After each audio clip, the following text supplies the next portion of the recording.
Одинокая ива на пустыре – единственное воспоминание, которое осталось у Александра от прежнего жилья. Но пустырь в самом сердце 17-го квартала в Якутске был не всегда. В 2018 году здесь еще стояла деревянная многоквартирка, в котором Александр приобрел трехкомнатную квартиру.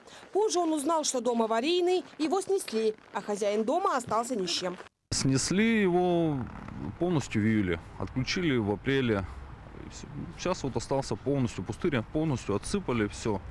Сегодня семья вынуждена арендовать жилье. Гражданская супруга и мать детей с ними не проживает. Единственный помощник в быту – бабушка, которая всеми силами старается поддержать сына и двоих несовершеннолетних внуков. Я тоже уже, извините, мне под 60.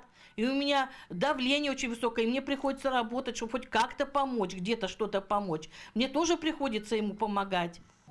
Не имеет права он и на маневренный фонд. Обращался, отписались. Так что единственным выходом было ожидание решения комиссии, который вынес постановление о выплате компенсации по фактической стоимости его квартиры, то есть 1 миллиона рублей. Злую шутку с ним сыграли новые поправки в жилищный кодекс. Ну бог с ним, уже взять и все, и там куплю там что-нибудь на еду. А на самом деле это, а что я куплю на эти деньги, да?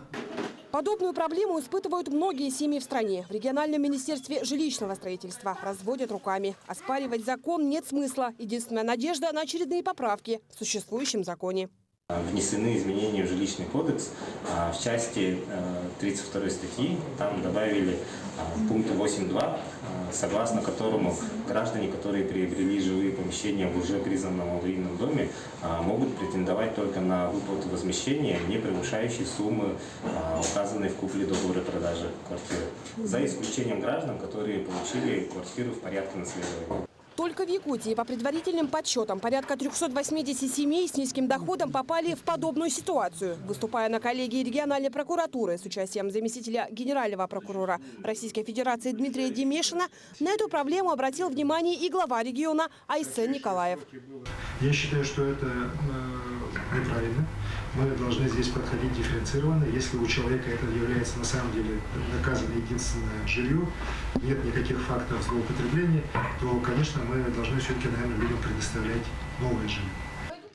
Сегодня Александр, вынужден оставшийся без жилья, всеми силами пытается ухватиться за любую лазейку, но ее нет.